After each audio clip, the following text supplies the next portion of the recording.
อัตถะปริขารวัตถุนิสัพพะวิวารานิภิกขุสังฆัสสะโอโรชยามะสาธุโนพันเตภิกขุสังโฆอิมานิอัตถะปริขารวัตถุนิสัพพะวิวารานิ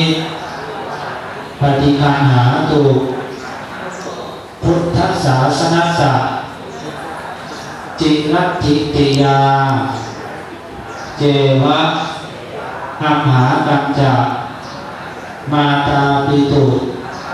อาทีนัญจปิยัชนานังทีฆะรัตตังหิตายะสุขายะข้าแต่พระสงฆ์ผู้เจริญข้าพระเจ้าทั้งหลาย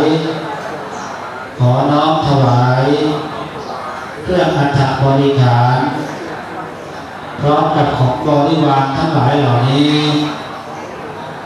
เพื่อการบรรพชาอุปสมบทหมู่ชาวเขาขอพระภิกษุสงฆ์จงรับเครื่องอัฐบริขารพร้อมกับของบริวารทั้งหลายเหล่านี้ของข้าพระเจ้าทั้งหลายและด้วยอานิสงส์แห่งการร่วมเป็นเจ้าภาพบรรพชาอุปสมบทหมู่ชาวเขาของข้าพระเจ้าทั้งหลายจงเป็นไปเพื่อความตั้งมั่นแห่งพระพุทธศาสนาเพื่อประโยชน์เพื่อความสุขเพื่อความเจริญเพื่อมรรคผลนิพพานแก่ข้าพเจ้าทั้งหลายแก่ปิยชนทั้งหลายมีมารดาบิดาเป็นต้นด้วย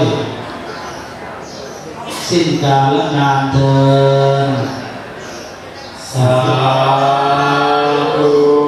โยมทุกท่านจงบาตรขึ้นเหนือศีรษะท่านจิตอธิษฐาน